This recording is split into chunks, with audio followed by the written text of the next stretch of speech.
The Miraculous Cloak of Juan Diego, Our Lady of Guadalupe's apparition that changed the world.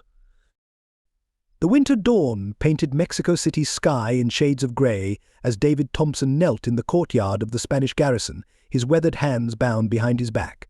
The accusations of heresy and blasphemy hung heavy in the cold morning air. Around him, faces he had known all his life, neighbors, fellow traders, even childhood friends, watched in silent judgment. As the executioner raised his sword, a brilliant light suddenly illuminated the courtyard. Not the harsh light of the rising sun, but a warm, gentle radiance that seemed to emanate from everywhere and nowhere at once. Then a voice spoke. In the heart of colonial Mexico, in a modest adobe house on the outskirts of Mexico City, lived David Thompson, a 57-year-old widower known among his people as a man of quiet strength and unwavering faith. His weathered face, marked by years of working under the scorching sun, carried both the weight of hardship and the light of inner peace. Each morning, before the sun touched the horizon, he would walk the dusty path to the local church, his feet following a route worn smooth by years of devotion. Life had not been kind to David in recent years. His beloved wife, Sarah, lay bedridden, consumed by a wasting illness that seemed to drain not just her strength, but the very color from their once vibrant home. A skilled weaver of traditional textiles, Sarah had once filled their home with beautiful fabrics that caught both light and imagination. Now her loom stood silent in the corner, gathering dust, a poignant reminder of happier days. Their only son, Michael, had been taken from them 2 years prior.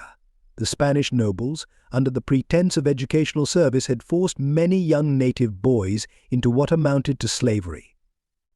Michael, bright and quick-witted at 16, had caught the eye of Don Francisco Martinez, who claimed to see potential in the boy. Despite David's desperate pleas and attempts to prevent it, Michael was taken to work in the distant silver mines, where letters rarely reached and hope struggled to survive. Yet through it all, David maintained a deep, unshakable faith that set him apart from many in his community. While others had abandoned their beliefs or adopted a bitter cynicism toward the Spanish missionaries, David found in his faith not just comfort but purpose. He served as a bridge between his native community and the Catholic Church, helping to translate religious texts and teachings into his native tongue. His gentle manner and sincere devotion earned him respect from both sides, though this very position would later prove to be both a blessing and a curse. In the marketplace, where he sold simple crafts and vegetables from his small garden, David was known for his generosity. Even with barely enough to feed his dying wife, he would often share his meager earnings with those in greater need.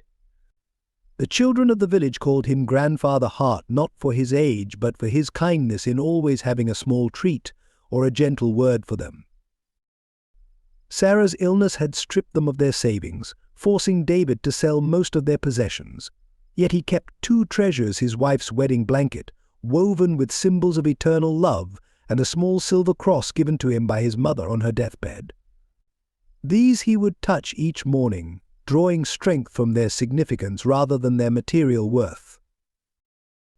Living in 2 worlds, the traditional ways of his people and the new faith he had embraced, David navigated daily challenges with remarkable grace. He attended Mass faithfully, while still honoring the wisdom of his ancestors. This balance, however, made him a target of suspicion from extremists on both sides. Some traditional elders saw him as a traitor to their old ways, while certain church officials questioned the authenticity of his conversion. Despite these challenges, David maintained a quiet dignity that seemed to deepen with each hardship. His prayers, offered in both Spanish and his native tongue, carried the weight of genuine devotion rather than mere obligation. In the evenings he would sit by Sarah's bedside, reading from the Bible while weaving in stories from their people's traditions, creating a tapestry of faith that transcended cultural boundaries. Little did David know that his life of quiet faithfulness was about to be thrust into the center of events that would challenge everything he believed, test every relationship he held dear, and ultimately change not just his world but the course of religious history in the Americas. His journey would become a testament to the power of faith, love, and perseverance in the face of overwhelming odds. Colonial Mexico in 1531 was a land of stark contrasts and simmering tensions. The grand stone cathedrals of Mexico City rose like mountains above the adobe homes of the native population, their bells calling both conqueror and conquered to worship. Yet beneath the surface of forced cooperation, a complex web of power, corruption, and cultural conflict threatened to tear the fragile social fabric apart. The Spanish authorities, led by Governor Alfonso Ramirez, maintained their control through an intricate system of patronage and intimidation. The colonial administration worked hand in hand with wealthy landowners who had carved out vast estates from territories once belonging to native communities. Among these powerful figures was Don Francisco Martinez, whose reputation for cruelty was matched only by his political influence. His private militia enforced his will across the region, often acting with impunity against those who dared to resist. Within the Catholic Church itself, a dangerous divide had emerged. Bishop James Crawford, newly arrived from Spain, struggled to balance his spiritual duties with the political realities of colonial administration. Though genuinely concerned for the welfare of his native flock, he found himself increasingly isolated by a circle of corrupt clergy who saw their positions as opportunities for personal gain rather than spiritual service. Father Robert Anderson, the bishop's trusted advisor, exemplified this corruption. Behind his facade of pious dedication, he orchestrated a network of extortion that forced native converts to pay for basic religious services. His influence extended deep into the colonial government, where he traded favors with officials who turned a blind eye to the church's excesses in exchange for support of their own corrupt practices. The native population faced daily humiliations and hardships. Their traditional religious practices were banned, their sacred sites destroyed or converted into Christian churches. Those who openly maintained their ancestral beliefs faced severe punishment, while converts like David Thompson walked a precarious line between two worlds. The Spanish policy of spiritual conquest had created a society where sincere faith and forced compliance existed in an uneasy balance. In the marketplaces and back alleys of Mexico City, whispers of resistance circulated alongside daily trade. Some spoke of returning to the old ways of secret ceremonies performed in hidden valleys. Others placed their hope in prophecies that spoke of a divine intervention that would bring justice to their troubled land. The Spanish authorities dismissed these murmurings as superstition, but increased their vigilance nonetheless. Education had become another battlefield. The Spanish missionaries established schools that served as both centers of learning and tools of cultural suppression. Young native boys separated from their families were taught to reject their heritage while embracing European customs and beliefs. The most promising students, like Michael Thompson, often faced an even harder fate: forced service in Spanish households or dangerous labor in the colony's numerous mines and plantations. The city itself reflected these divisions. Spanish quarters boasted paved streets and elegant mansions, while native districts struggled with poverty and neglect. The few spaces where both cultures mixed the central market, certain churches and government offices crackled with tension. Even the practice of medicine became a point of conflict, with traditional healers forced to work in secret while Spanish doctors served the colonial elite. Yet amid this turmoil, small signs of hope emerged. Some priests, genuinely moved by the faith of their native converts, began advocating for better treatment of indigenous communities. A few Spanish families, defying social conventions, maintained friendships across racial boundaries. These rare instances of harmony suggested the possibility of a different future, though few dared to imagine how such change might come about. It was in this complex and volatile environment that the events surrounding David Thompson would unfold, events that would challenge the established order and force both oppressor and oppressed to confront their deepest beliefs about faith, justice, and the nature of divine love. December mornings in Mexico City were known for their biting cold, and this particular dawn was especially bitter. David Thompson pulled his worn tilma tighter around his shoulders as he made his way through the silent streets toward the church. His thoughts dwelled on Sarah, who had suffered through another sleepless night, her cough growing worse with each passing day. The weight of his empty market basket seemed to mock his poverty. He had nothing left to sell, and yesterday's meager earnings had gone to purchase herbs for his wife's fever. As he approached Tepeyac Hill, the first hints of sunrise began to paint the sky in subtle shades of rose and gold. The path here was familiar to him. He had walked it countless times over the years, yet something felt different this morning. The air seemed to shimmer with an unfamiliar energy, and a strange warmth began to replace the winter's chill. Then he heard it music unlike anything he had ever encountered, gentle yet overwhelming, as if the heavens themselves were singing. David stopped, his heart pounding. The music grew stronger, and suddenly the entire hillside was bathed in a radiant light that seemed to emanate from within the air itself. As he shielded his eyes, a soft voice called his name, not his Spanish name, but his true name, spoken in his native tongue with perfect pronunciation. The voice carried both authority and tenderness, like a mother calling to her child. Through the brilliant light, he saw her. A young woman of indescribable beauty stood before him, her presence both regal and gentle. Her skin was the same shade as his people's, her features a perfect blend of native and heavenly grace. Her dark eyes held such compassion that David found himself falling to his knees, tears streaming down his weathered cheeks. She wore a mantle of deepest blue, studded with stars that seemed to twinkle with real light, and a rose-colored gown that rippled like living water. "My smallest and dearest son," she spoke, her words somehow bridging the gap between Spanish and his native language. "Why do you hurry past this place? Do you not know that I am here? That I see your struggles? That I understand your pain?"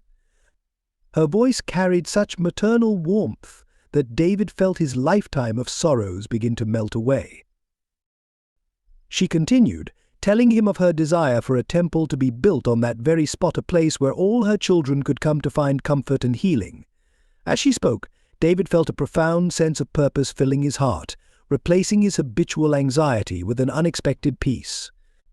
Yet even in this miraculous moment, practical concerns crept in. How could he, a poor native widower suspected by both church and community, convince the bishop to build a temple? As if reading his thoughts, Our Lady smiled. "Do not fear, my son. I have chosen you precisely because of your humble heart. Go to Bishop Crawford and tell him that the Mother of God desires a temple here. Tell him that I send you, and that through this temple I will show my love and compassion to all who seek my help." The instruction seemed impossible, a poor native man approaching the bishop with such a grand request. David thought of Sarah lying sick at home, of Michael laboring in the mines, of the suspicious glares he already received from church officials. "My lady," he began hesitantly, "I am nothing but a simple man. They barely let me enter the church without questioning my motives. The bishop will never believe me." Her response was filled with both authority and tenderness. "Remember, my smallest son, that I am your mother. Under my protection, you have nothing to fear. I will give you the strength you need, and when the time comes, I will provide a sign that will make even the most doubting heart believe." As the vision began to fade, Our Lady blessed David, and with that blessing came a surge of courage he had never known before. The morning sun broke over the horizon, and the heavenly light gradually dimmed, yet the warmth in his heart remained. Standing alone on the hillside, David Thompson knew his life would never be the same. The basket in his hand still felt light, but his spirit had been filled with a weight of purpose that would change not just his own destiny, but the fate of an entire nation. The colonial palace that served as Bishop Crawford's residence loomed before David like a fortress of stone and judgment.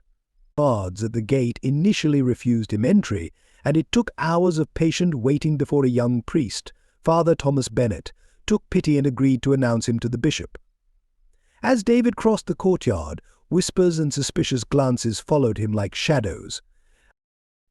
Bishop James Crawford sat behind a massive oak desk, his thin face bearing the strained expression of a man carrying too many burdens.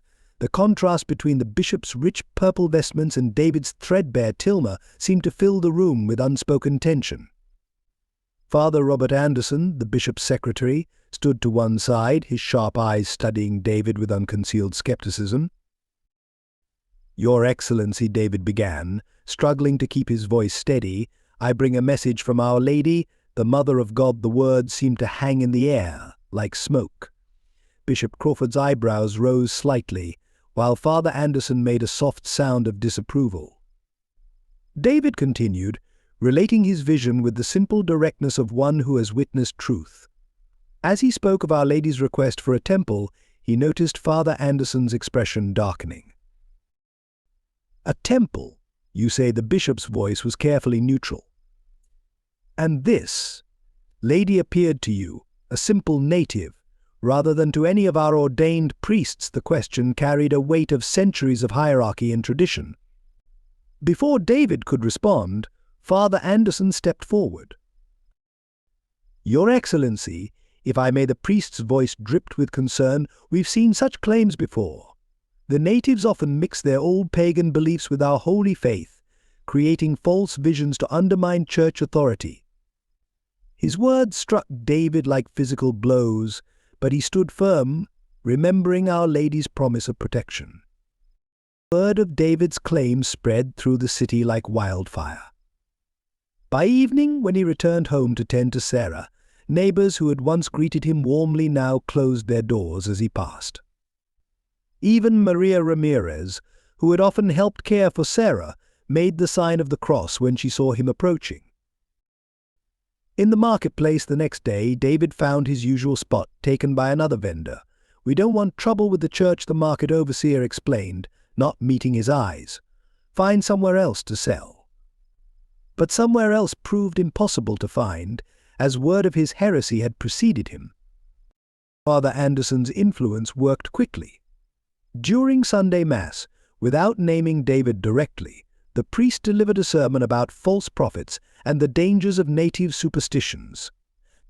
Many in the congregation turned to stare at David, who sat in his usual place near the back, his head held high despite the shame burning in his chest. Even some of his fellow converts began to distance themselves. Thomas Running Bear, once his closest friend, pulled him aside after Mass. "David, you must recant this story," he whispered urgently. "The Spanish are looking for any excuse to crack down on our people. Your vision will bring trouble to us all." The pressure mounted at home as well. Sarah, between fits of coughing, begged him to consider what would happen to their family. "We have so little left," she whispered, her fevered eyes bright with tears. "If they take you away, what will become of me? How will we ever get Michael back?" Yet each night, as David knelt in prayer, he felt again the warmth of Our Lady's presence, heard again her gentle voice assuring him of his purpose. The memory of her compassionate gaze gave him strength to face each new day of rejection and suspicion. Father Bennett, the young priest who had first shown him kindness, secretly visited him one evening. "The bishop is not unkind," he explained, "but he must be cautious. These are dangerous times, and the church's position here is delicate. If you could just provide some proof, some sign." David looked at the young priest with tired eyes. "Our Lady promised a sign would come," he said simply. "Until then, all I can offer is my word and my faith." As he spoke those words, he had no way of knowing that far greater challenges awaited him, or that his simple faith would soon be tested in ways he could never have imagined. The accusations came like a storm, sudden and devastating. David had just finished his morning prayers when soldiers pounded on his door, their armor gleaming in the early light. Behind them stood Father Anderson, holding a document bearing the official seal of the Spanish Inquisition. The charge was heresy, not just for claiming divine visions, but for allegedly conducting secret pagan rituals under the guise of Christian worship. "We have witnesses," Father Anderson announced, his voice carrying across the gathering crowd of neighbors. "Multiple testimonies speak of your midnight gatherings, your mixing of native superstitions with holy rites."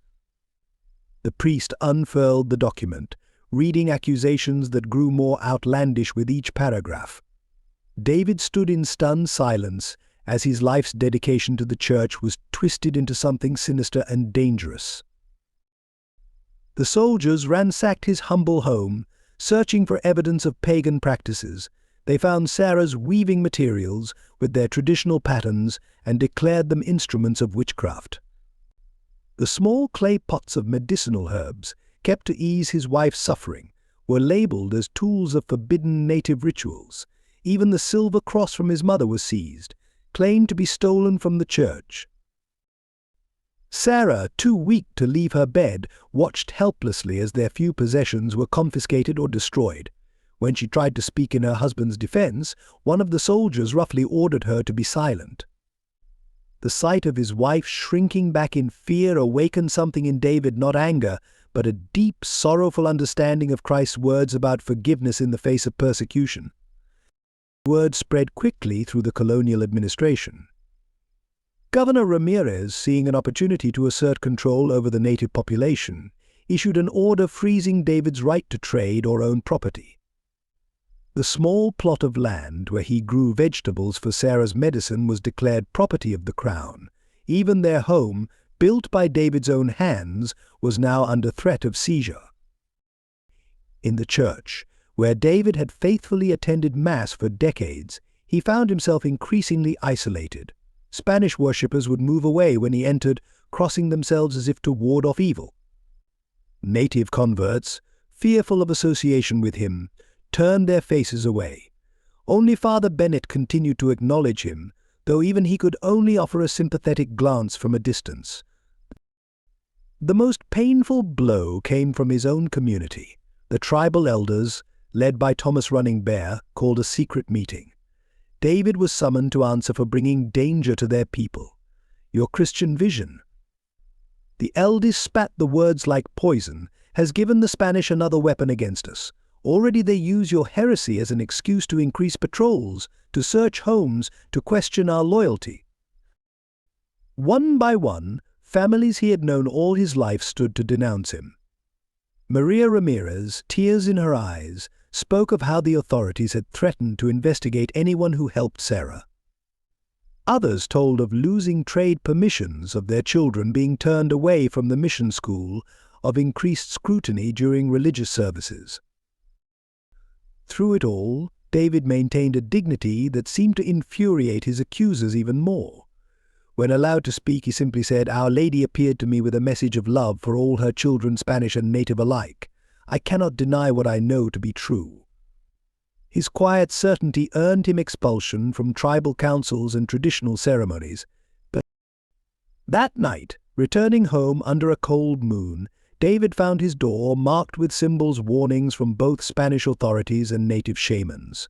The path before him had narrowed to a knife's edge: duty to divine truth on one side, survival of his family and community on the other. Inside, he found Sarah attempting to cook, despite her weakness. "They say we're to be evicted tomorrow," she whispered, her voice breaking. "Where will we go? How will I survive such a move?"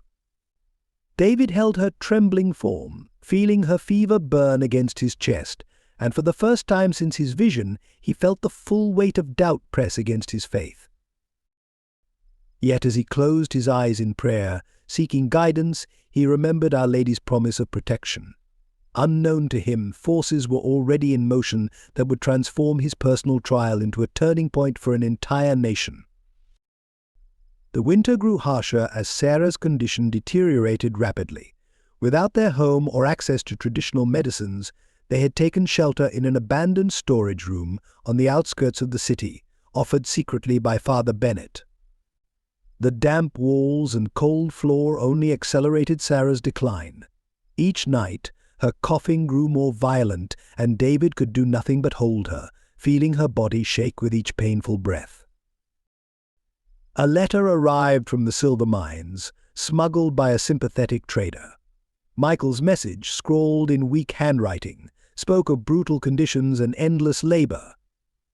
Don Francisco Martinez had learned of David's heresy, and taken it out on his son, moving Michael to the deepest, most dangerous shafts. They say I will stay here until you renounce your vision, Father, the letter read. But do not worry for me. I believe in your truth, even if I never see you again." The words tore at David's heart. During his daily walks to the cathedral, now the only place he was still permitted to pray, he would stop at Tayak Hill, seeking some sign of Our Lady's presence. "My mother," he would whisper, "your children suffer. How much longer must we endure?" But only the cold wind answered his prayers. Father Anderson's influence continued to grow.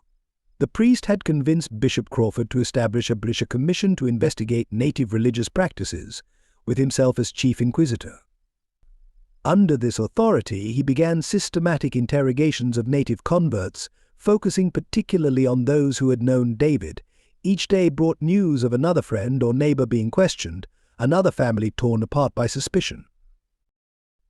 Maria Ramirez, despite the risks, still tried to help when she could. One night she slipped into their makeshift shelter with food and medicine. "They questioned my daughter today," she whispered, her voice trembling. "They wanted her to say she had seen you performing pagan rituals. When she refused, they threatened to expel her from the mission school." The news of children being targeted added another layer of guilt to David's burden. Sarah's lucid moments became rare, but in one of them she gripped David's hand with surprising strength. "I had a dream," she said, her eyes bright with fever. "I saw our son, but he was not in the mines. He stood in a beautiful garden, and behind him was a lady wearing the stars. She smiled at me, David. She told me not to fear." The words brought both comfort and fresh pain. Was this a sign of hope, or merely the hallucinations of a dying woman? The community's ostracism grew complete. At the marketplace, vendors would pack up their goods rather than trade with him. Children were hurried away when he passed, their parents muttering prayers of protection. Even the beggars would move to the other side of the street, afraid that association with him would cost them their meager alms. One particularly cold morning, David found Thomas running bare, waiting near Tepeyac Hill. His old friend's face was lined with worry. "The tribal council has made its final decision," he said quietly. "You are no longer considered one of the people. Your name will not be spoken, your children will not be acknowledged.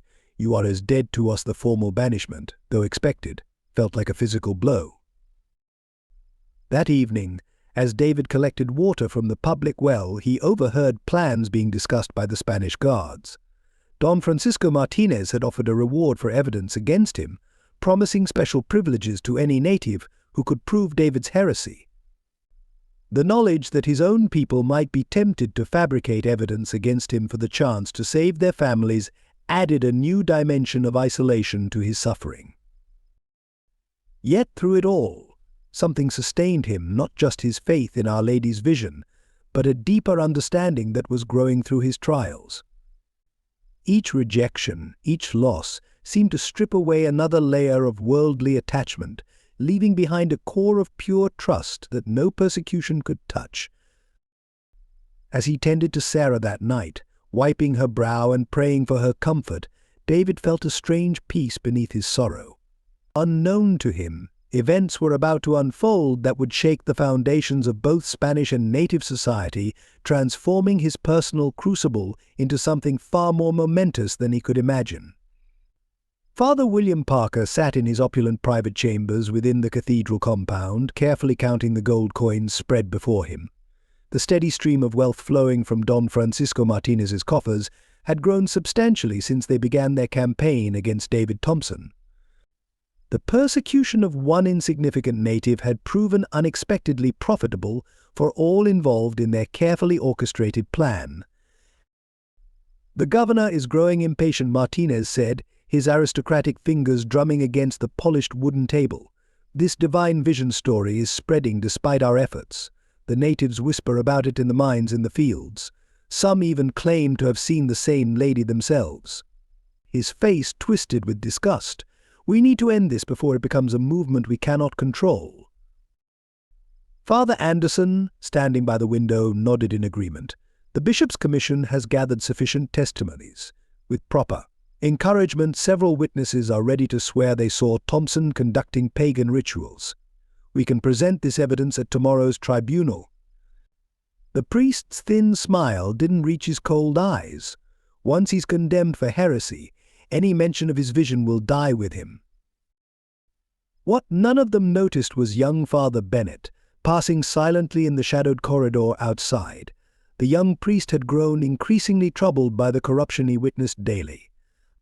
His hand tightened around the small journal he carried, a detailed record of every conspiracy he had overheard, every bribe he had witnessed, every false testimony he had seen manufactured. Meanwhile, in the marketplace, another strand of the conspiracy was unfolding. Maria Ramirez watched in horror as officials seized her family's trading permits. "Your association with the heretic Thompson has been noted," the administrator sneered. However, Don Martinez is a merciful man. Testify against Thompson at tomorrow's tribunal, and your permits will be restored with additional privileges. The threat beneath the offer was clear as crystal. Similar scenes played out across the city. Those who refused to testify against David found their livelihoods threatened, their children expelled from schools, their homes subject to sudden inspections. Those who cooperated received mysterious purses of gold, special trading rights, or promises of protection from future persecution. Father Parker's network extended deep into the native community as well. Thomas Running Bear, despite his public denunciation of David, secretly met with native leaders who opposed the growing corruption. "They offered me Spanish citizenship," he confided to the gathered elders, "if I would testify that David mixed our sacred rituals with Christian prayers. They want to use him to justify a complete suppression of our traditions." The conspiracy's threads reached even into the silver mines. Don Martinez had intentionally placed Michael in the most dangerous shafts, hoping that concern for his son's safety would break David's resolve. Overseers were instructed to increase the boy's workload while decreasing his rations, then send reports of his suffering to David through seemingly sympathetic traders. In the cathedral, Bishop Crawford struggled with his own doubts. The evidence against Thompson seemed overwhelming, yet something about the case troubled him. The bishop had witnessed Father Anderson's growing influence with concern, noting how the priest's personal wealth had mysteriously increased. But challenging Anderson meant risking his own position and possibly the stability of the entire colonial church structure. Father Bennett, overwhelmed by the weight of his knowledge, sought guidance in prayer. The young priest had discovered documents revealing an even darker purpose behind the persecution of David Thompson. Don Martinez and his conspirators planned to use the case as precedent to seize all remaining native lands, arguing that continuing pagan influences made the natives unfit to own property under Spanish law. The conspiracy had grown beyond simple greed or religious persecution. It had become a calculated bid for complete control, spiritual and material, over the native population. David Thompson's vision, with its message of divine love transcending racial and social boundaries, threatened the very foundations of colonial power. Yet even as the conspirators tightened their net, unexpected resistance began to emerge. Some Spanish merchants, impressed by David's dignity and suffering, quietly defied the trading restrictions. A few colonial officials, disgusted by the obvious corruption, began their own investigations. And among the native population, the very persecution meant to silence the vision seemed to be amplifying its message. Father Bennett, gathering his courage, made a fateful decision. He would speak at tomorrow's tribunal not as a witness against David, but as his defender. His testimony would expose the entire conspiracy, regardless of the personal cost. As he prepared his evidence, the young priest felt a strange peace, reminiscent of the tranquility David maintained through all his trials. Unknown to all of them, conspirators and defenders alike, forces beyond their understanding were about to converge. The simple case of a native man's vision was about to become the catalyst for changes that would reshape the colonial order itself. As the sun set over Mexico City, casting long shadows through the cathedral's stained glass windows, both the powerful and the powerless prepared for a confrontation that would reveal far more than just the truth about one man's divine encounter. Through the coldest hours before dawn, David Thompson knelt beside Sarah's makeshift bed, watching each labored breath like a prayer. The storage room's chill seeped through his worn clothing, but he barely noticed it anymore. His wife's fever had risen dangerously high, and her moments of lucidity grew increasingly rare. Still, when she opened her eyes, they held the same loving strength he had fallen in love with so many years ago. "I saw her again," Sarah whispered, her voice barely audible above the night winds. "Our Lady." "She stood at the foot of our bed, David. She held Michael in her arms, just as I used to when he was small." Her words trailed off into a fit of coughing that left her gasping for air. David gently wiped the blood from her lips, his heart breaking anew at her suffering. That morning, a sympathetic mine worker had smuggled another letter from Michael. The paper was stained with dirt and what looked suspiciously like blood. "They take us deeper into the earth each day," Father Michael wrote. "Yesterday, 2 men didn't come back up. Dom Martinez visits often, always asking if I've heard from you, always reminding me that one word from him could move me to safer tunnels." The letter ended abruptly, as if the writer had been interrupted. Despite the mounting pressures, David maintained his daily rituals. Each morning he would walk to Tepeyac Hill, retracing the path where he had first encountered Our Lady.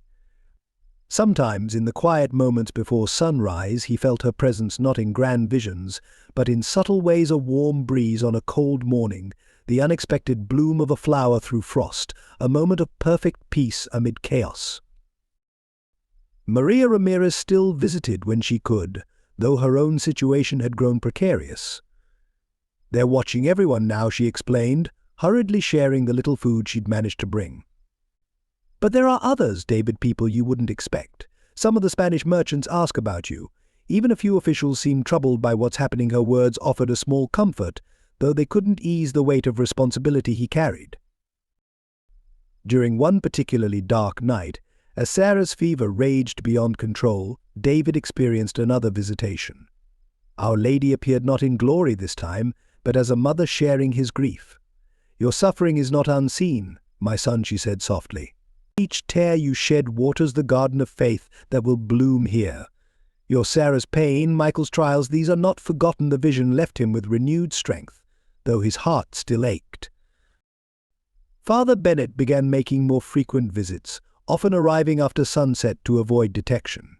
The young priest brought not just physical supplies, but also news from within the church hierarchy. "The conspiracy runs deeper than anyone suspected," he confided one evening. "But there are those among us who recognize the truth in your vision.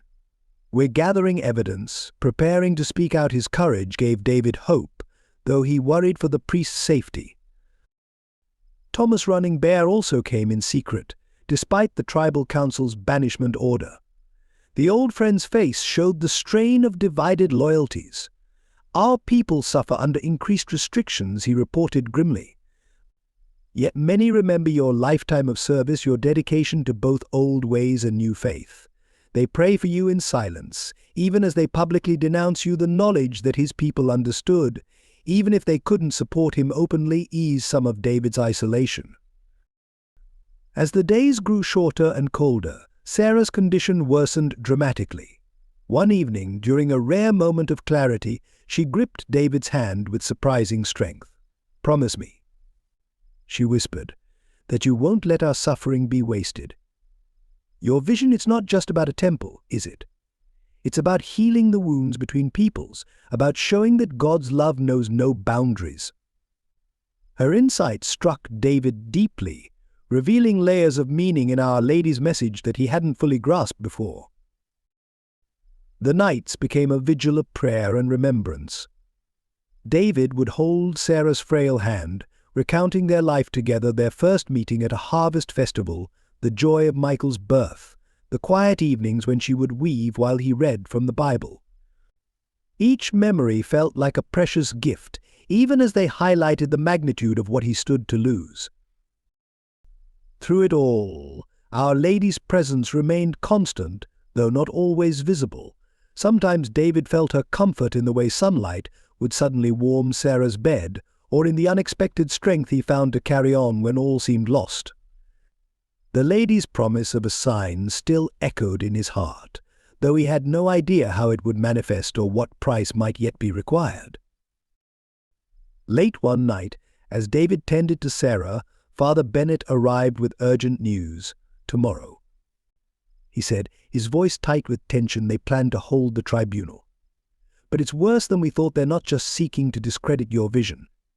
They're using this case to justify seizure of all native lands, to break the last remnants of your people's independence." The revelation illuminated the full scope of what was at stake, not just one man's testimony, but the future of two peoples. As dawn approached, David stood at their small window, watching the stars fade. Tomorrow would bring its own trials, but for now, in the quiet hours before morning, he held fast to the truth he had witnessed. Whatever came next, he knew with unshakable certainty that Our Lady's love encompassed all Spanish and native, rich and poor, faithful and doubting. This understanding, bought at such great cost, would prove to be worth more than any earthly possession. The great hall of the colonial administration building had been transformed into a makeshift tribunal chamber. Morning sunlight filtered through tall windows, casting long shadows across the stone floor where David Thompson stood, his worn tilma a stark contrast to the rich robes of his accusers. Bishop Crawford presided from an elevated platform, his face betraying the weight of what was to come. Father Anderson opened the proceedings with a flourish of parchment and practiced rhetoric. "We gather today to address not just one man's heresy, but a threat to the very foundation of our holy church in these lands." His voice carried to every corner of the packed chamber, where Spanish nobles sat separated from the native observers by a thick rope barrier. The first witnesses came forward, each testimony more damning than the last. A merchant claimed to have seen David conducting pagan rituals in the marketplace. A former neighbor tearfully described midnight gatherings where native chants mingled with Christian prayers. Each witness spoke with rehearsed precision, their eyes never quite meeting David's steady gaze. Maria Ramirez was called next, her shoulders bent with the weight of impossible choices. Don Martinez had made it clear her testimony could save or destroy not just her family's livelihood, but her daughter's future. Yet as she faced David, seeing the quiet dignity in his bearing, something shifted in her expression. "I can only speak the truth," she began, her voice trembling. "I have known David Thompson for 20 years. I have seen him care for the sick, share his last bread with the hungry, and pray for those who persecute him."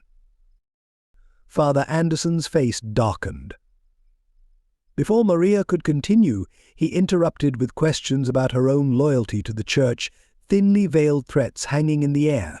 From the gallery, her daughter watched with tears streaming down her face, understanding the sacrifice her mother was making. Don Francisco Martinez took the stand next, his elegant clothing and confident manner commanding attention. He spoke of the dangers of allowing native superstitions to corrupt true faith, cleverly weaving David's case into a larger narrative of religious and social threat. "Even now, in my minds," he declared, "workers speak of this man's visions as a sign of rebellion against rightful authority." The momentum of accusations seemed unstoppable until Father Bennett rose unexpectedly from his seat. "Your Excellency," he addressed Bishop Crawford directly, "I request permission to speak on behalf of the accused." A murmur rippled through the chamber. Father Anderson started to object, but the bishop, perhaps sensing something in the young priest's demeanor, nodded his assent.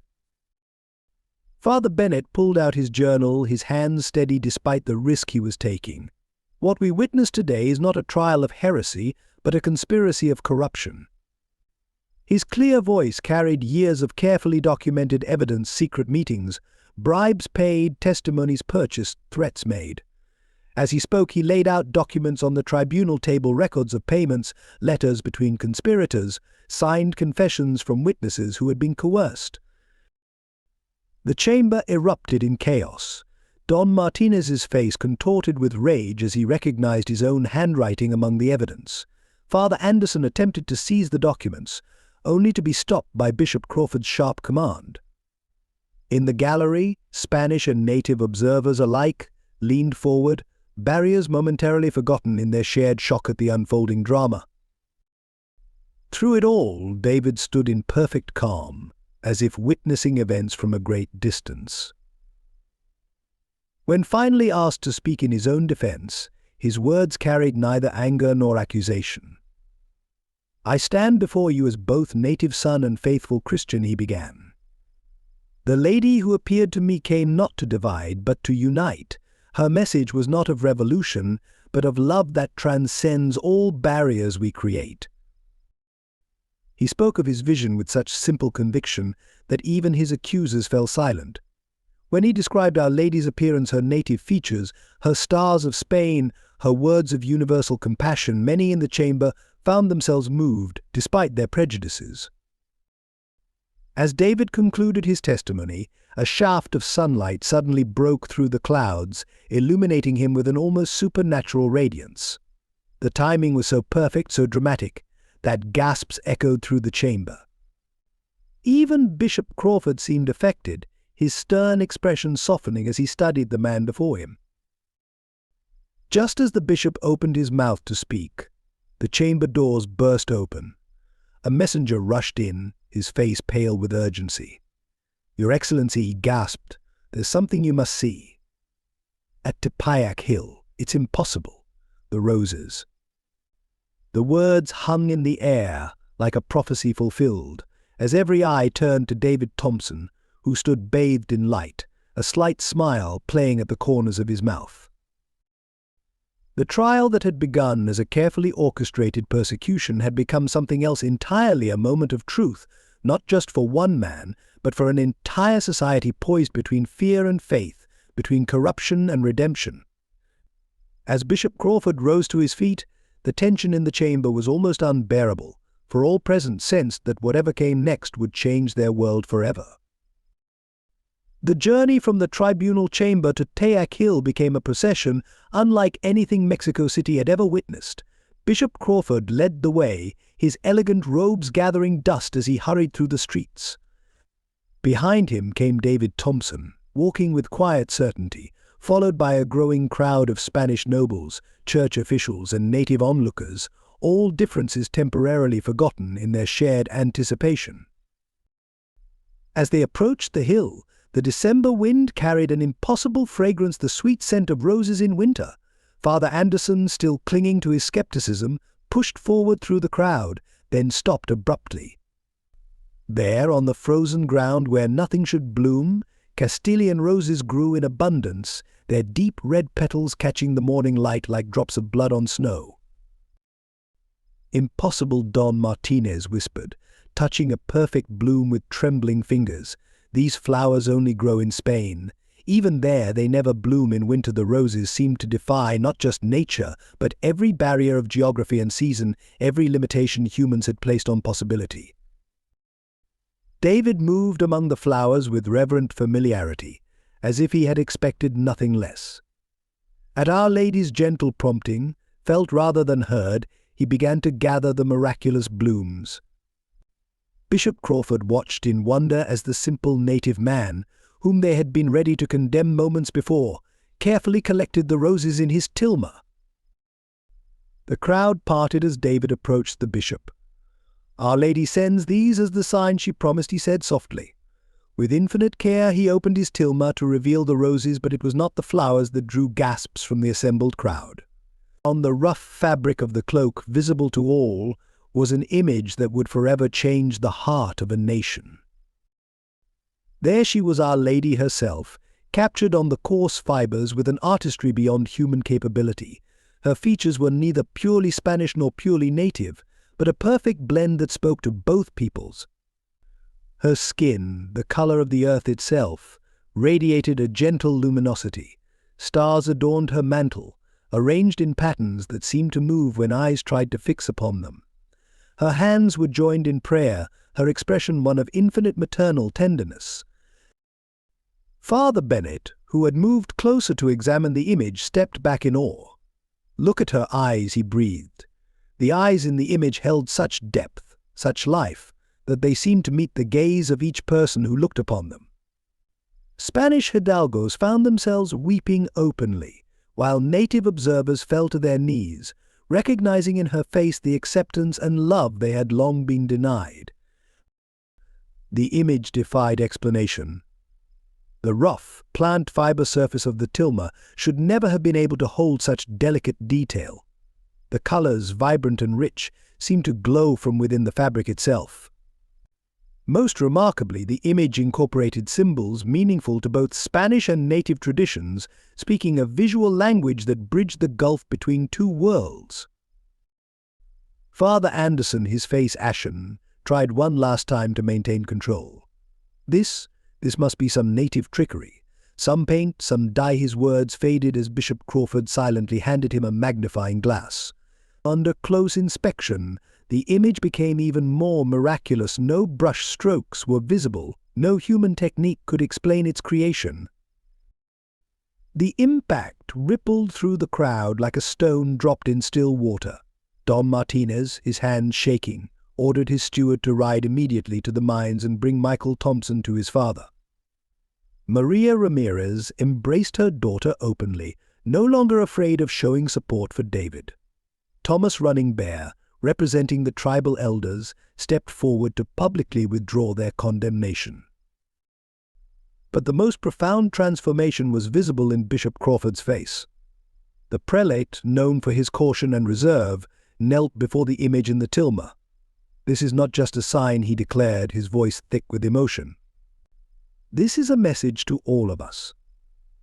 A mother's love knows no boundaries of race or rank. Neither should God's church." As if in response to his words, a shaft of sunlight broke through the clouds, illuminating the image with supernatural brilliance. The colors seemed to dance and shift, the stars in Our Lady's mantle twinkling like real heavenly bodies.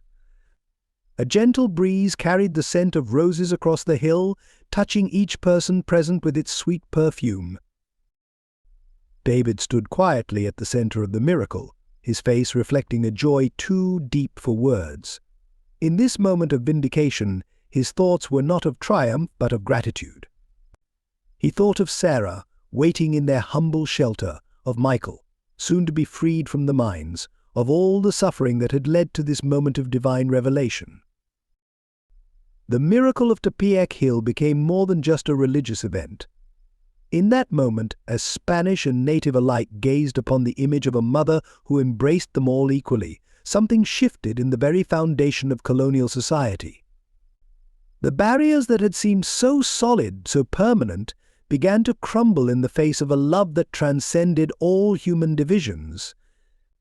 Even as crowds gathered to witness the miracle at Tepeyac Hill, Sarah Thompson's life was quietly slipping away in the cold storage room that had become their home. The same sunlight that illuminated the miraculous image cast long shadows across her peaceful face as she drew her final breaths. Father Bennett, who had rushed back from the hill to check on her, arrived just in time to administer last rites. David found her body when he returned, still warm, her hands crossed over her heart, as if in prayer.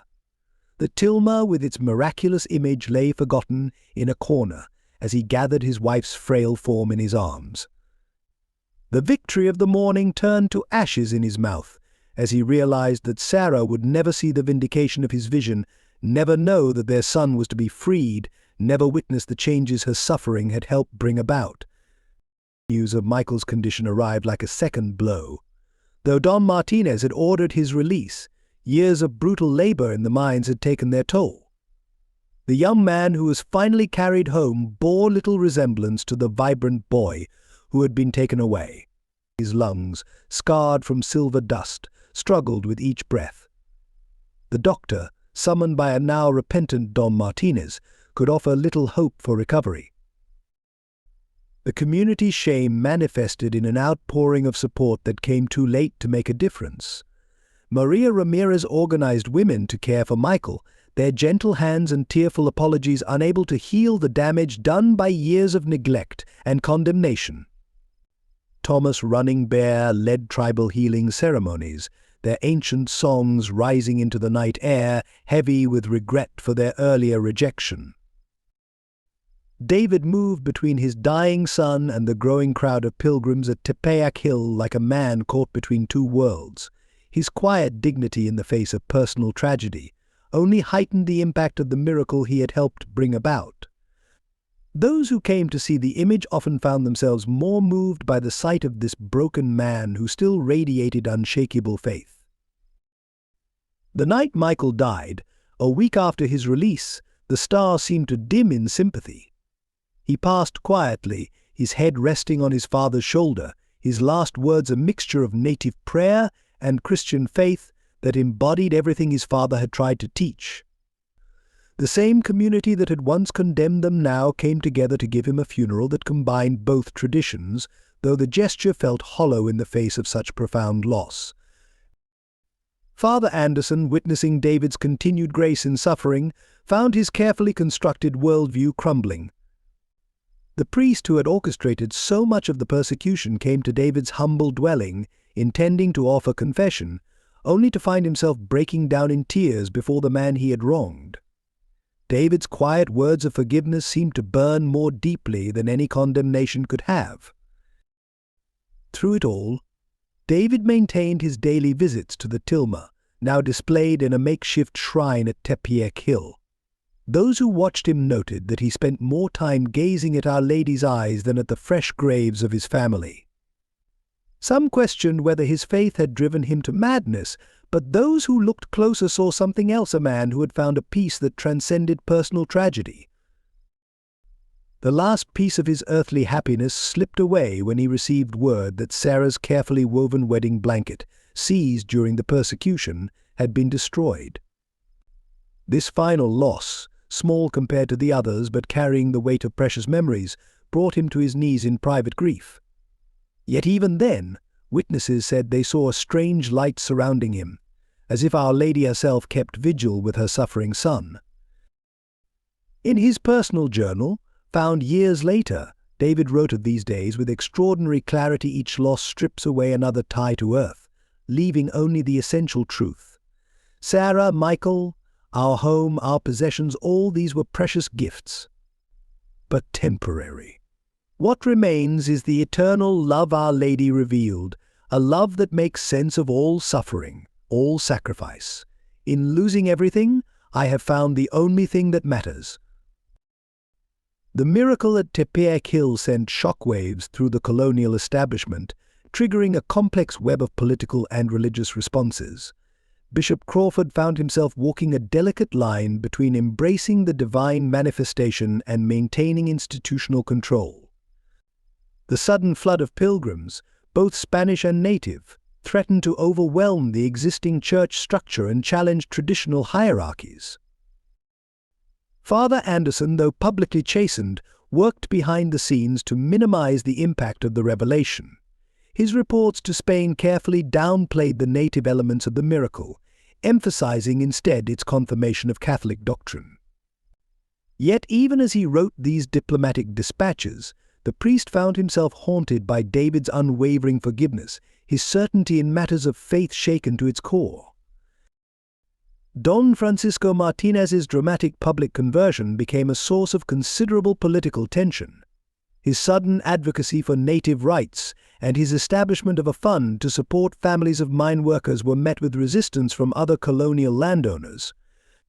Anonymous threats appeared at his estate, warning of consequences if he continued to upset the natural order. The tribal council faced its own crisis of authority.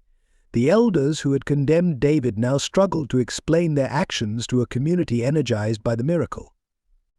Thomas Running Bear led a faction calling for a complete reevaluation of their relationship with the Church, arguing that the image of Our Lady represented a divine endorsement of cultural synthesis rather than submission. Within the Church hierarchy, a subtle power struggle emerged. Several priests, inspired by Father Bennett's courageous stand, began advocating for reforms in mission practices. They questioned the use of force in conversions and argued for greater respect for native traditions. Their efforts met with fierce resistance from those who saw such changes as a threat to ecclesiastical authority. Governor Ramirez found himself in an increasingly untenable position. The miracle had caught the attention of Madrid, and royal investigators were dispatched to examine not just the supernatural claims, but also the administration of the colony. Documents revealing systematic corruption began to surface, threatening the foundation of colonial power structures. The construction of a shrine at Tepeyac Hill became a focal point for these tensions. Every decision from its design to who would oversee its construction became fraught with political significance. Spanish architects insisted on European styles, while native craftsmen argued for incorporating traditional elements. Each detail seemed to represent the larger struggle for cultural and spiritual sovereignty. Father Anderson's careful investigation of the tilma's image, intended to find evidence of fraud, instead led to his own crisis of faith. The technical impossibility of its creation, combined with its profound spiritual impact on viewers, forced him to confront the limitations of his rationalistic approach to faith. His subsequent withdrawal from public duties sparked intense speculation throughout the colonial administration. The arrival of papal investigators added another layer of complexity. Their presence sparked a flurry of political maneuvering as various factions sought to influence their findings. Bishop Crawford found himself navigating between local interests and Rome's concerns, all while trying to preserve the authentic spiritual significance of the miracle. The native population's response proved particularly challenging for colonial authorities to manage. The image of a dark-skinned Madonna who spoke their language and understood their ways inspired a new confidence in indigenous communities. Traditional prayers and customs, long practiced in secret, began to emerge openly, blending with Catholic rituals in ways that both inspired and alarmed church officials. As David Thompson continued his quiet devotions at the shrine, the institutions around him grappled with changes they could neither fully control nor completely understand. The simple faith that had endured persecution now challenged the very foundations of colonial society, forcing both oppressor and oppressed to reconsider their understanding of divine will and human authority. Father Anderson's public confession came during Sunday Mass, a week after the papal investigators arrived. Standing before the packed cathedral, his voice trembling but clear, he revealed the full extent of the conspiracy that had nearly destroyed David Thompson. The silence that fell over the congregation was broken only by scattered gasps as he detailed years of corruption, manufactured evidence, and systematic oppression. "The truth can no longer be hidden," he declared, pulling documents from his robes. "Don Martinez and I, along with others in positions of power, orchestrated a campaign not just against one man's vision, but against an entire people's right to experience divine grace in their own way." His words echoed off the cathedral walls, each revelation more damning than the last. The papal investigators, seated in places of honor, leaned forward as Father Anderson revealed a network of corruption extending far beyond Mexico City. Letters between colonial officials exposed a coordinated effort to suppress native spiritual expressions while enriching themselves through extortion and false accusations. The priest's testimony painted a picture of institutional corruption that had used religion as a tool of oppression. Don Martinez, present for the confession, rose to add his own testimony. "We feared the power of true faith," he admitted, his aristocratic composure cracking. "We saw how David Thompson's simple devotion threatened our carefully constructed system of control. The miracle at Tepeyac Hill exposed not just our lies, but the poverty of our own faith. His public admission sent shockwaves through colonial society." Father Bennett then stepped forward, presenting his carefully maintained journal of events. Pages of detailed observations, copied letters, and witness statements provided irrefutable evidence of the conspiracy. The young priest's meticulous documentation revealed how false witnesses had been coerced, how evidence had been manufactured, and how threats had been used to silence those who might speak in David's defense. Thomas Running Bear contributed his own revelations, describing how tribal leaders had been manipulated into denouncing David. "We were told our cooperation would protect our people," he explained, his voice heavy with regret. Instead, we became tools in our own oppression, betraying the very one among us who truly bridged our worlds. Maria Ramirez, no longer afraid, testified about the system of threats and rewards used to control the native population. Her account of how families were torn apart, livelihoods destroyed, and communities divided revealed the human cost of the conspiracy. Her courage in speaking out inspired others to come forward with their own stories of coercion and resistance. The most shocking revelations came from the mine records Don Martinez surrendered. They showed how Michael Thompson's assignment to dangerous shafts had been deliberately planned to pressure his father. The documents revealed a calculated cruelty that left even hardened colonial officials shaken. As the truth emerged, Bishop Crawford struggled visibly with his own role in events. Though not directly involved in the conspiracy, his failure to investigate more thoroughly, his willingness to accept convenient explanations, had allowed the persecution to continue. His public request for forgiveness, directed first to David Thompson and then to the entire Native community, marked a turning point in church-Native relations. The papal investigator's preliminary report, read aloud in the cathedral, condemned not just individual actions but the systemic abuse of religious authority for political and economic gain. Their findings would later lead to significant reforms in colonial church administration and mission practices. Through it all, David Thompson sat quietly in his usual place, his face reflecting neither triumph nor bitterness. When asked to speak, he offered only words of reconciliation. Our Lady's message was always about unity, about seeing divine love in every face. Even in our darkest moments, she was preparing the way for this healing. The transformation of Mexico City began not with grand proclamations but with small acts of reconciliation. Father Anderson, stripped of his official duties but finding a deeper purpose, began working among the Native communities he had once persecuted. His days were spent tending to the sick, teaching children, and learning the languages and customs he had previously condemned.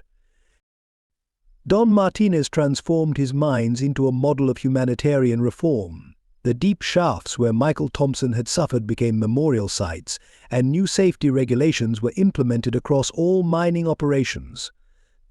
The former oppressor used his wealth to establish hospitals and schools that served both Spanish and Native populations, though he himself lived in increasing simplicity. Bishop Crawford's leadership underwent its own profound change. Working closely with tribal elders, he developed new guidelines for religious instruction that respected Native traditions while teaching Catholic doctrine. The cathedral began incorporating indigenous languages into its services, and Native art forms were welcomed into sacred spaces. His example inspired similar reforms throughout the colonial church. Father Bennett's role evolved from whistleblower to bridge builder. The young priest's dedication to documenting truth expanded to recording the positive changes sweeping through the colony. His journals, once filled with evidence of corruption, now chronicled the emerging synthesis of cultures and faiths that began flourishing around Tepeyac Hill. The shrine itself became a symbol of transformation. Native craftsmen worked alongside Spanish architects, blending their traditions to create a space that spoke to both cultures. The building incorporated indigenous symbols and European designs in a harmony that reflected Our Lady's message of unity. Even the construction process became a model of cooperation, with workers from both communities sharing meals and stories. Maria Ramirez emerged as a leader in her own right, establishing a network of women who supported families affected by the previous persecutions. Her daughter's mission school became known for its innovative approach to education, teaching both European and Native knowledge while fostering respect for both traditions. The marketplace where David had once been shunned transformed into a vibrant center of cultural exchange. Thomas Running Bear led a movement of spiritual renewal among his people. Rather than rejecting either tradition, he helped create ceremonies that honored both Native wisdom and Catholic faith. The tribal councils, once instruments of division, became forums for cultural preservation and interfaith dialogue.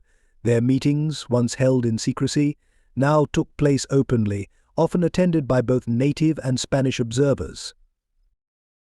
The legal system underwent its own metamorphosis. New courts were established where native judges sat alongside Spanish magistrates, and traditional methods of conflict resolution were incorporated into colonial law. The changes, though initially resisted by some, led to a more equitable administration of justice that benefited all communities.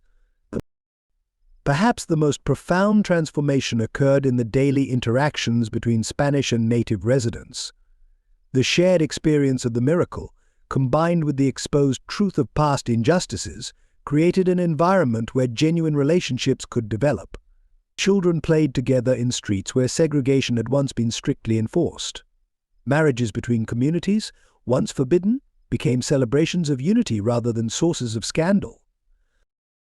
Throughout these changes, David Thompson remained a quiet but powerful presence. His simple faith and persistent love, even for those who had harmed him, provided a living example of the transformation possible through genuine spiritual encounter. Though he never sought leadership, his influence pervaded every aspect of the colony's renewal. At Tepeyac Hill, where the roses had bloomed in winter, new life continued to flourish.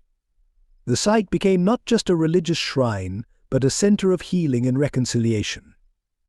People came not only to pray but to learn from each other, to share their stories, and to participate in the ongoing miracle of human transformation. 10 years after the miracle at Tepeyac Hill, David Thompson stood at the entrance of the completed shrine, his weathered face reflecting both the sorrows he had endured and the peace he had found. The temple, rising gracefully against the Mexican sky, embodied the fusion of two worlds, its European architecture adorned with native artistic elements, its interior a harmonious blend of Spanish and indigenous sacred symbols. The morning sun caught the silver threads in David's hair as he welcomed pilgrims, just as he had done every day since the shrine's completion. Spanish nobility now knelt beside native farmers in prayer, their shared devotion transcending the barriers that had once seemed insurmountable.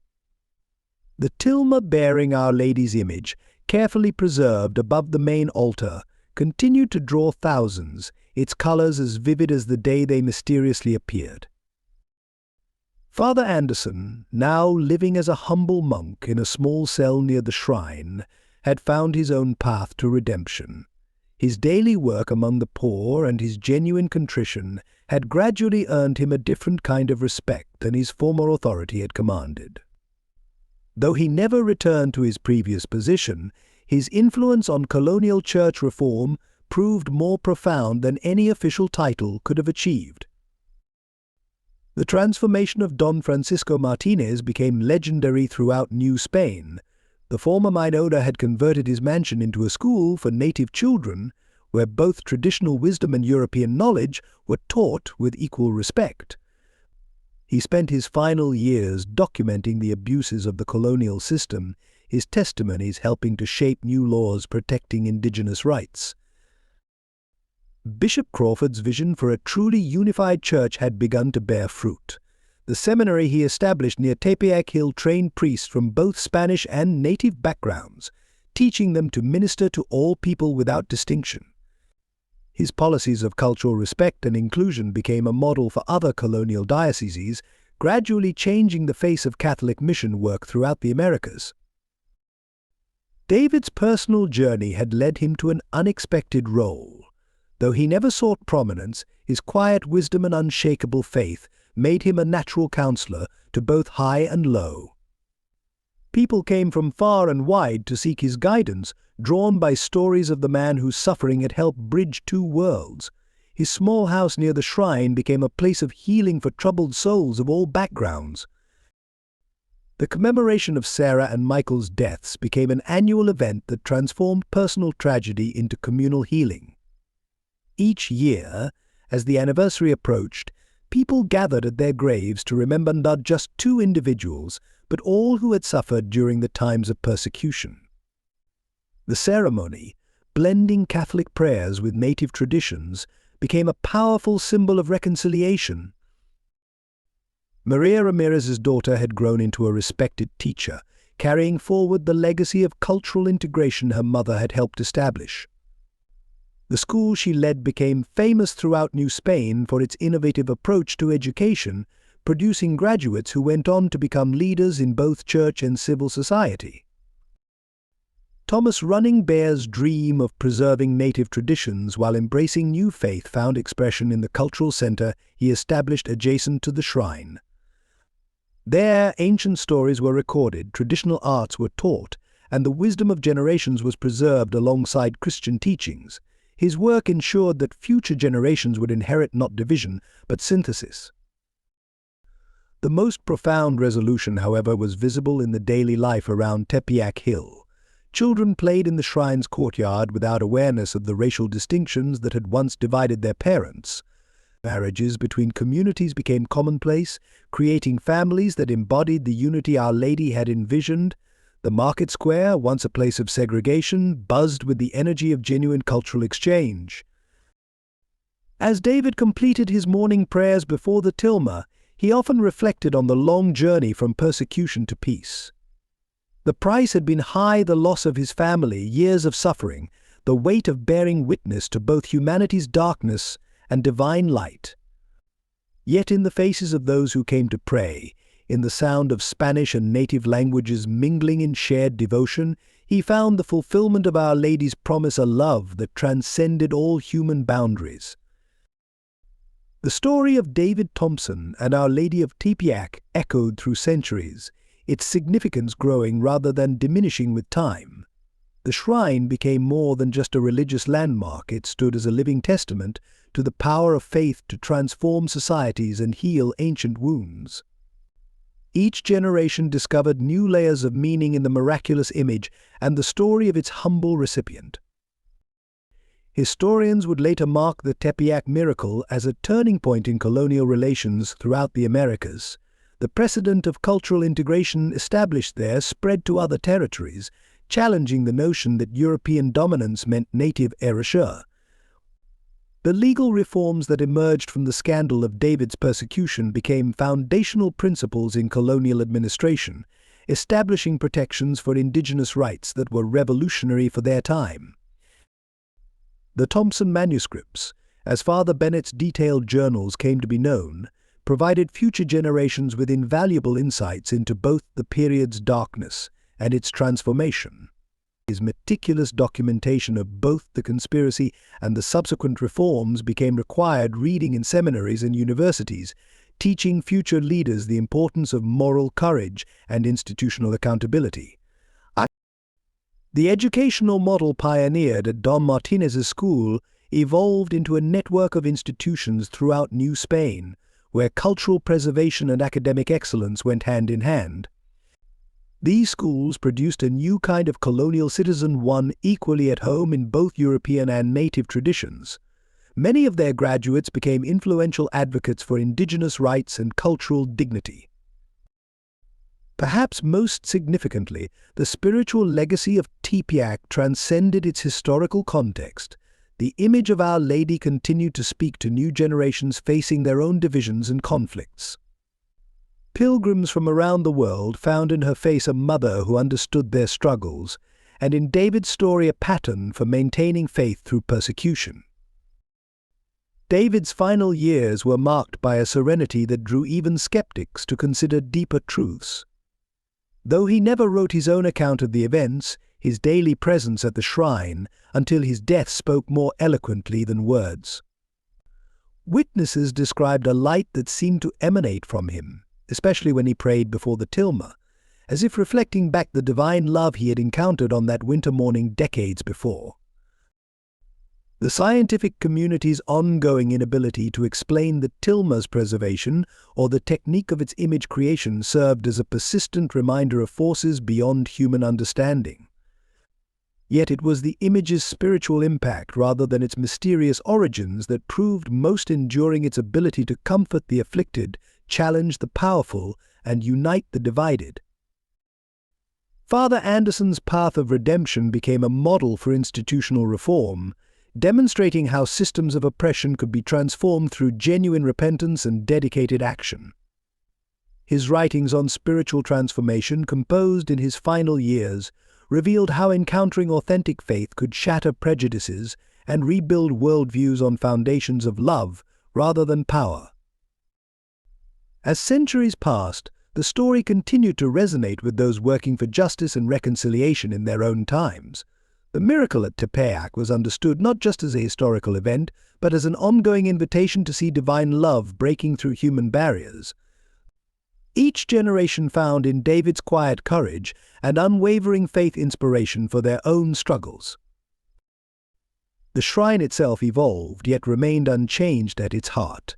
While buildings were expanded and facilities modernized, the central miracle, the image on humble tilma fiber, continued to defy time and analysis.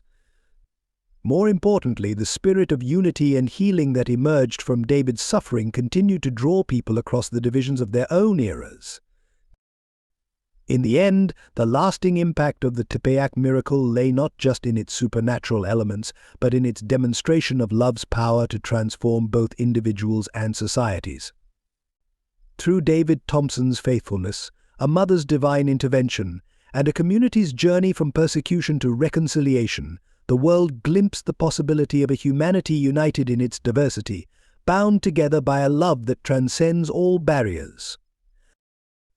In the depths of persecution and personal loss, David Thompson's unwavering faith illuminated a timeless truth: love's power to transform hatred into healing, division into unity. Through the loss of his beloved Sarah, the suffering of his son Michael, and the betrayal of his community, his quiet dignity spoke louder than any sermon.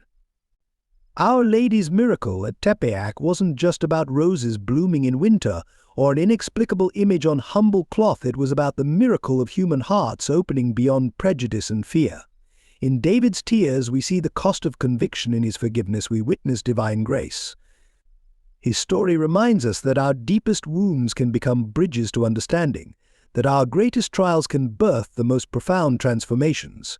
Through dark nights of despair, faith's quiet light guides us toward dawn, where love transcends all human barriers.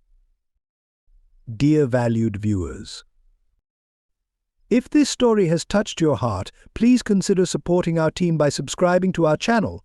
Your subscription fuels our passion to bring more powerful, meaningful stories like David Thompson's to life. Share this video with your family and friends who might find inspiration in this tale of faith, love, and redemption. Don't forget to like the video and leave your thoughts in the comments below. How did this story affect you? What moments moved you the most? We'd love to hear your emotional journey. And would you like to hear part 2 of this incredible story? Let us know in the comments if you're ready to explore what happens next in this remarkable journey. Your support means everything to us.